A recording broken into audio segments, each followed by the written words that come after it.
there again. I'm Jason Harwood, talking about productivity because my life for a long time resembled this bin of Legos that my son has, and I thought, man, I've found there's lots of people whose lives resemble this, kind of jumbled up, hard to tell what's important, hard to even know if that matters. What does this piece do? Those pieces?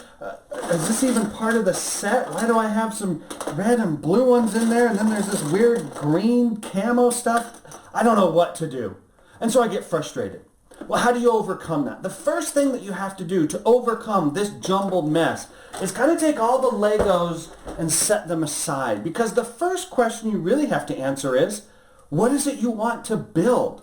What are the projects you want to work on? What are the outcomes you're looking for in your life? Lego gives it to you. They have these really nice outlines. And the first thing you do is you look at the front. This is one for my daughter who loves Legos.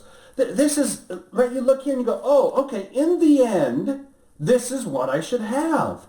She has a jumbled box of Legos just like this. But when I sit down with her and I go, in the end, this is what I'm looking for, it starts to relieve some of the pressure, the burden, and the frustration because I know, oh, okay, that's what I'm looking for.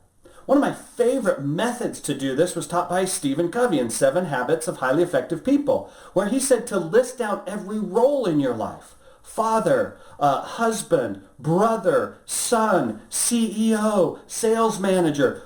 List down every role, everything that you do, and start just listing out some of the key things, some of the what Stephen Covey called the big rocks that you want to accomplish with that role.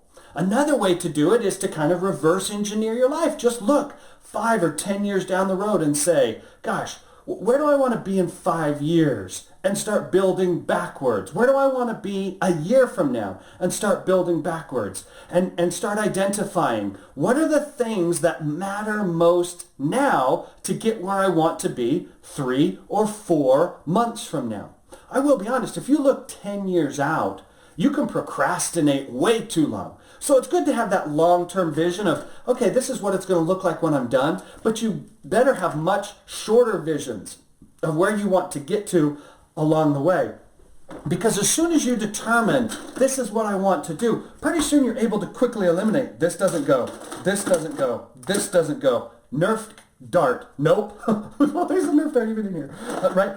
I could cut half of this out and say half of this has nothing to do with accomplishing this outcome. And oftentimes in our lives, 25, 35, 50% of what we're doing has nothing to do with the end outcomes we most want.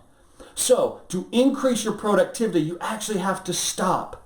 You have to stop what you're doing. You have to stop the daily grind. You have to stop working frantically and frenetically on kind of nothing. You're not making progress. So stop and clearly identify exactly what you want. It will start to eliminate 25, 30, 50% of everything you're doing and give you much better clarity to say, does this get me closer? Does this get me closer? If the answer is yes, you do it. Or you at least consider doing it. If the answer is no, then you just move it to the side and you say, that doesn't get me closer. That's one of the first steps in improving your productivity is to get crystal clear on what you want to build, where you want to go. You might try the Stephen Covey method of listing out every role in your life and the big key things you want to accomplish in that role over the next 3, 6, or 12 months. Make sure you subscribe to the channel. Watch this whole playlist. I'm going to share some more tips with you to improve your productivity and make sure that you set your notifications so you can see my future videos.